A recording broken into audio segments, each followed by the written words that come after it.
Baik, selamat pagi. Selamat pagi, Assalamualaikum warahmatullahi wabarakatuh. Ketemu lagi hari ini untuk mata kuliah analisa laporan keuangan.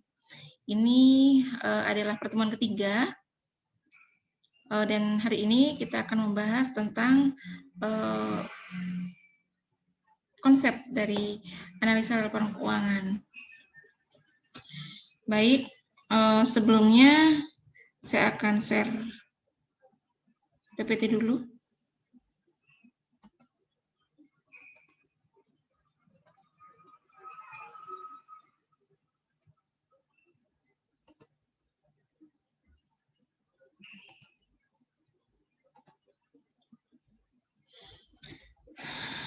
Baik, analisa laporan keuangan. Jadi, apa sih yang dimaksud dengan analisa laporan keuangan?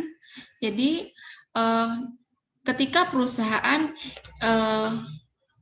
ingin mengetahui sejauh mana pencapaiannya yang telah berhasil dilakukan, maka perusahaan perlu melakukan suatu analisis terhadap keuangan perusahaan.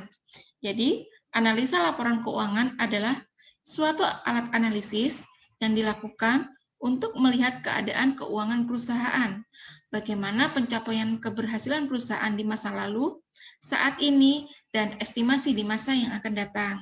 Sehingga dari analisis tersebut dapat dijadikan dasar pengambilan keputusan oleh pihak-pihak yang berkepentingan. Jadi contohnya investor. Investor ketika ingin menanamkan modalnya kepada perusahaan, kepada suatu perusahaan, jadi investor itu tidak sembarang ke perusahaan A, ke perusahaan B, tidak. Jadi si investor melihat dulu laporan keuangannya, bagaimana progresnya ke depan. Nah, itu jadi untuk mengestimasi di masa yang akan datang, apakah progresnya bagus atau tidak. Tujuan dan manfaat analisis laporan keuangan yaitu untuk mengetahui posisi keuangan perusahaan dalam satu periode tertentu, atau untuk mengetahui kelemahan apa saja yang menjadi kekurangan perusahaan. Selain itu juga untuk mengetahui kekuatan-kekuatan yang dimiliki, untuk mengetahui langkah-langkah perbaikan apa saja yang perlu dilakukan ke depan yang berkaitan dengan posisi keuangan saat ini. Manfaat lainnya yaitu untuk melakukan penilaian kinerja manajemen ke depan. Apakah perlu penyegaran atau tidak? Apakah sudah dianggap berhasil atau gagal? Dapat juga digunakan sebagai pembanding dengan perusahaan sejenis tentang hasil yang mereka capai. Jadi seperti itu. Jadi pengguna hasil analisa laporan keuangan ini dapat digunakan oleh pihak internal atau pihak eksternal. Jadi misalkan kalau pihak internal itu adalah manajemen perusahaan atau karyawan-karyawan perusahaan. Jadi untuk mengambil keputusan, misalkan bagaimana nih piutang kita yang perlu dibayar terlebih dahulu. Nah, di situ dilakukan analisis. Bagaimana nih bahan baku yang kita miliki, apakah sudah cukup atau perlu ditambah? Nah, itu dibutuhkan suatu analisis. Jadi analisa laporan keuangan ini juga bisa digunakan oleh pihak eksternal, yaitu investor, kreditur, supplier, pemerintahan, dan konsumen. Jadi contohnya yang dekat dengan kita adalah bank. Jadi suatu bank tidak akan sembarang memberikan pinjaman kepada perusahaan. Bank itu akan menganalisis dulu apakah perusahaan ini diambang kerugian atau emang progres ke depannya bagus.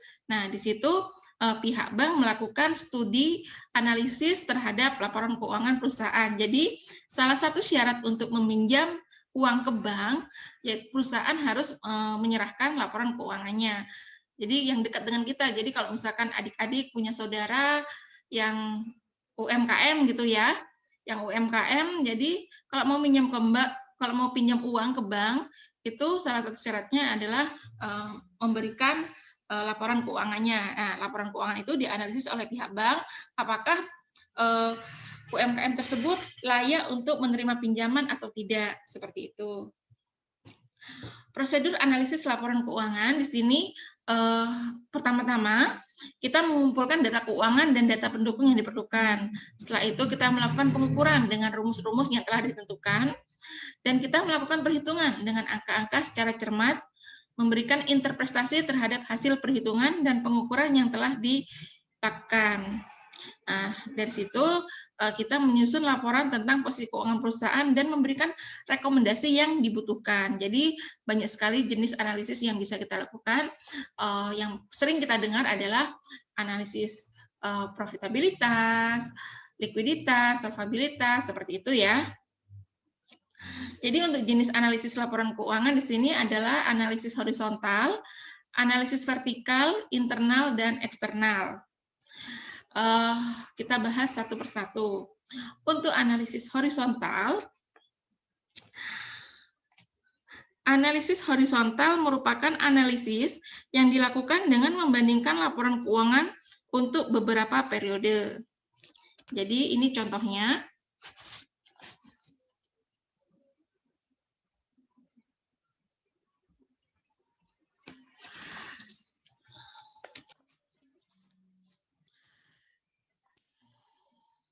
Contohnya adalah ini laporan posisi keuangan tahun 2014 dan tahun 2015. Di sini kita membandingkan bagaimana untuk setiap akun dari perusahaan tersebut. Untuk kas, tahun 2014 senilai 9.000, sedangkan tahun 2015 mengalami kenaikan 9.000. Jadi, perusahaan tersebut untuk kasnya mengalami kenaikan 100%. Jadi, selisihnya dibagi dengan nilai dari kas pada tahun 2014. Begitu juga dengan piutang. Piutang 2014 senilai 40.000, sedangkan untuk tahun 2015 senilai 60.000. Nah, di sini perusahaan mengalami kenaikan untuk akun piutangnya adalah senilai 20.000 atau 50%. Jadi 50% ini caranya adalah selisihnya 20.000 dibagi dengan piutang pada tahun 2014. Jadi 2014 ini merupakan nilai-nilai pembandingnya. Untuk persediaan barang tahun 2014 nilainya adalah 20.000, sedangkan 2015 nilai dari persediaan barang 25.000. Jadi untuk persediaan barang mengalami kenaikan Rp5.000 atau sebesar 25%. Jadi 25% ini adalah selisihnya 50.000 dibagikan dengan nilai persediaan pada tahun 2014 dikali dengan 100%, seperti itu. Seperti itu sampai dengan aktiva lain. Ya.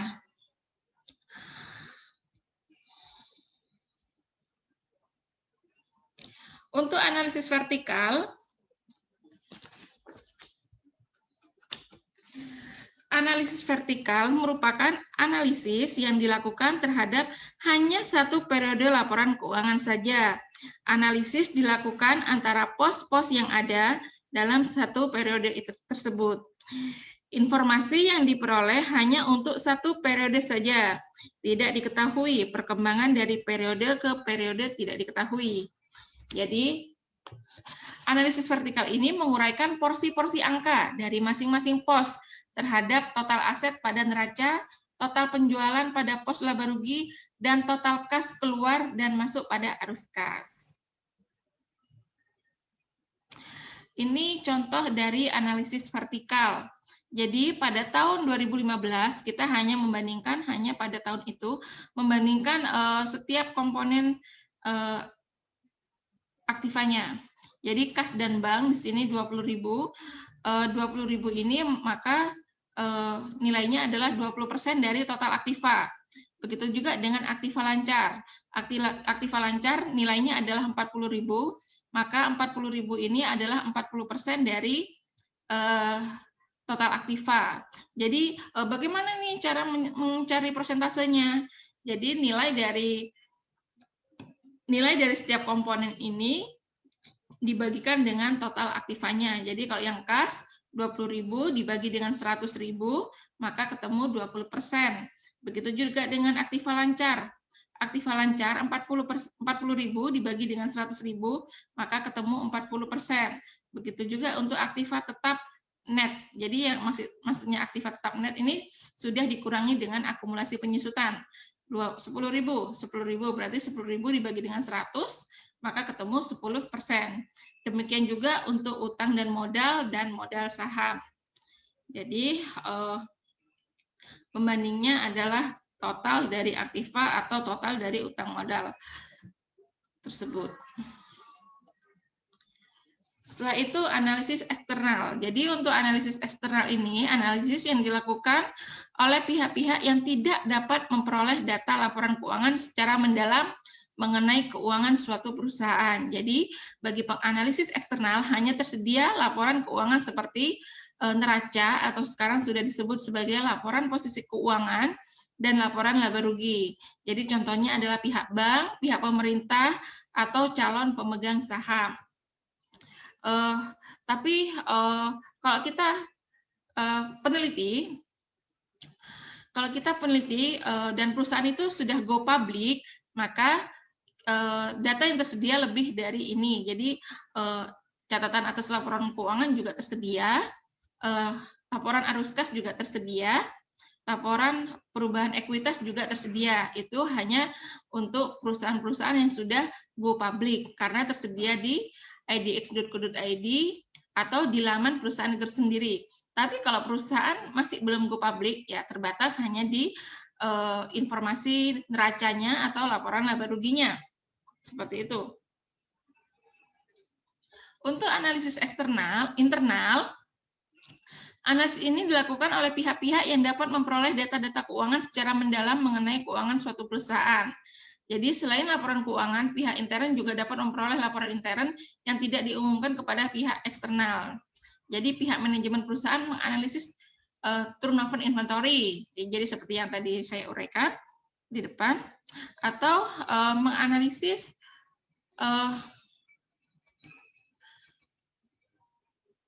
persediaan barang jadi, atau menganalisis persediaan barang dalam proses, atau menganalisis persediaan bahan baku.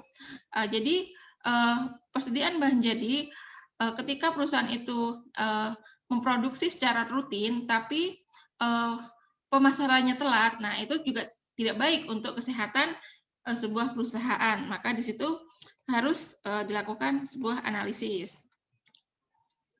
Untuk metode dan teknik analisis laporan keuangan, ada 3, diantaranya perbandingan laporan keuangan, analisis tren, atau yang ketiga adalah analisis common size.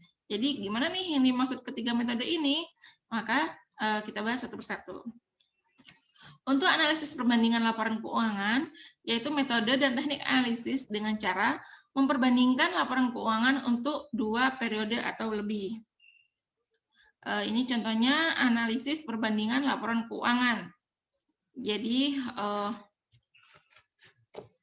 untuk kas tahun 2014 adalah senilai 9.000, sedangkan 2015 adalah senilai 18.000. Maka di sini mengalami kenaikan Rp9.000 atau sebesar 100%.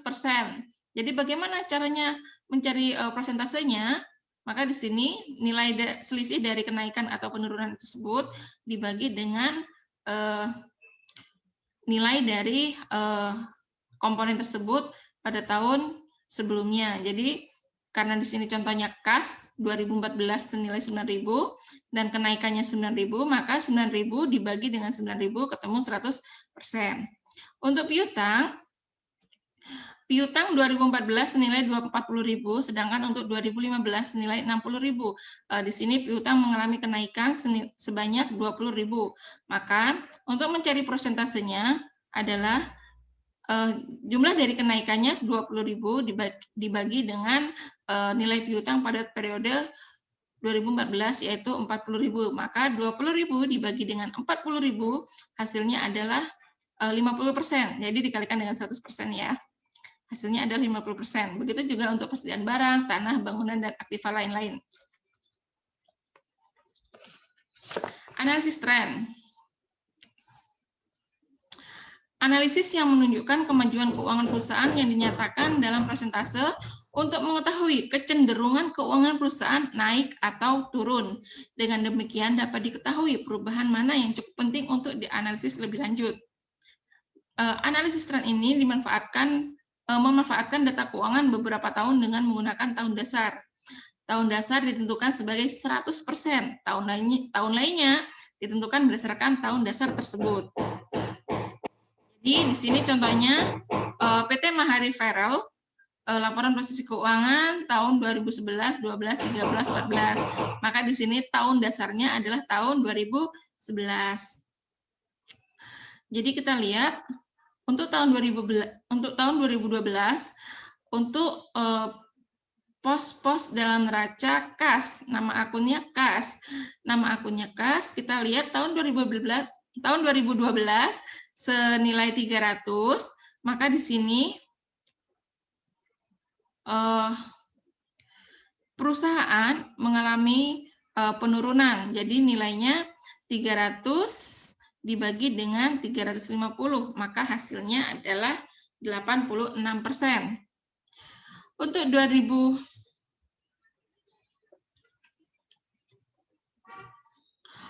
2013 nilai kasnya adalah 350, maka 350 dibagi dengan nilai pada tahun dasar yaitu 2011 adalah senilai 350, maka di sini nilainya adalah 100%. Begitu juga untuk tahun 2014. 2014 nilai dari kas adalah 300, maka 300 pada tahun 2014 dibagi dengan tahun dasarnya 2011, maka ketemu 86%. Demikian juga untuk giro, surat-surat berharga, dan piutang, persediaan, persokot biaya, untuk aktiva tetap, tanah, gedung, dan mesin. Jadi caranya sama. 2011 adalah tahun dasarnya, jadi tahun-tahun berikutnya dibandingkan dengan tahun dasar, maka di situ akan terlihat analisis tren dari perusahaan tersebut, apakah mengalami kenaikan atau penurunan, seperti itu. Yang terakhir adalah analisis common size. Analisis yang disusun dengan menghitung tiap-tiap rekening dalam laporan laba rugi dan neraca menjadi proporsi dari total penjualan atau dari total aktiva. Laporan keuangan dalam persentase per komponen menyatakan masing-masing posnya dalam satuan persen atau dasar total kelompoknya. Penyajian dalam bentuk analisis common size mempermudah untuk melakukan analisis laporan keuangan dengan memperhatikan perubahan-perubahan yang terjadi dalam neraca dan laporan laba rugi. Ini adalah contoh dari analisis common size untuk 2014 dan 2015, dan ketika kita lihat akun-akunnya di sini, maka ini adalah laporan laba ruginya. Jadi untuk penjualan,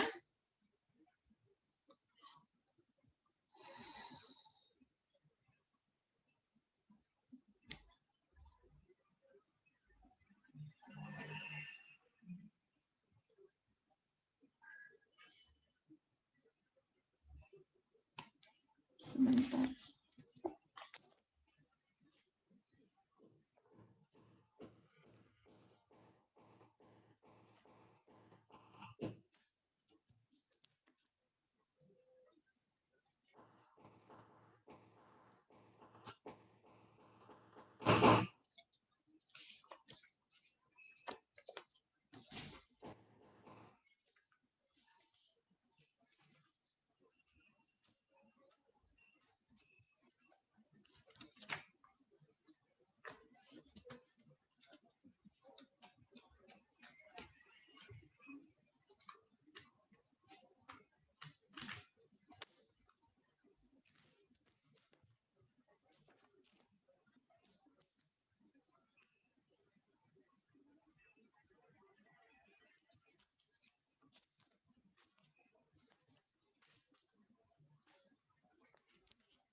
Baik, karena tadi masih ada tamu, kita lanjutkan. Untuk analisis common size, penjualan menjadi dasar pembandingnya.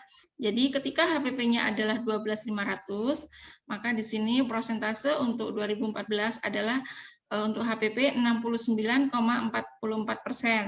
Jadi caranya nilai HPP-nya dibagi dengan total penjualannya 12.500 dibagi dengan 18.000. Untuk biaya penjualan senilai 2.300 pada tahun 2014. Maka di sini nilai prosentasenya adalah 12,78. Dapat dari mana nih? Jadi caranya sama, setiap akun dibagi dengan total dari penjualan. Jadi 2.300 dibagi dengan 18.000, maka hasilnya adalah 12,78. Untuk biaya lain-lain nilainya adalah 350. Maka 350 ini nilai prosentasenya adalah 1,94. Caranya juga sama. 350 dibagi dengan 18.000 dikali dengan 100%, maka hasilnya adalah 1,94. Begitu juga untuk tahun 2015, maka pembandingnya adalah pada tahun tersebut. Setiap akun-akun dibagi dengan penjualannya. Jadi untuk HPP pada tahun 2015 adalah 14,500%. Adalah 14,500 rupiah, maaf. Jadi untuk prosentasenya adalah 69,05. Caranya adalah nilai HPP pada tahun 2015 dibagi dengan total penjualan pada tahun 2015. Jadi 14.500 dibagi dengan 21.000. Maka hasilnya ketemu 69,05. Begitu juga untuk biaya perjalanan adalah 3.100, maka nilai persentasenya adalah 16,19. Caranya sama, yaitu 3.100 dibagi dengan 21.000, maka hasilnya ketemu 16,19%. Jadi kalau untuk mencari persentase diakhiri dengan dikali 100% ya. Jadi untuk biaya lain-lain 450 dibagi dengan 21.000 dikali 100%, maka hasilnya 2,14. Demikian juga untuk EBIT, bunga, EBT, pajak, dan earning after tax. Caranya sama. Sekian untuk hari ini. Semoga bermanfaat. Tetap jaga kesehatan. Semoga kita bisa ketemu secara langsung, karena kuliah daring ini cukup membuat kita merindukan adik-adik semuanya. Jaga kesehatan, terapkan pola hidup sehat dan mengikuti protokol kesehatan. Saya akhiri, tetap semangat. Assalamualaikum warahmatullahi wabarakatuh.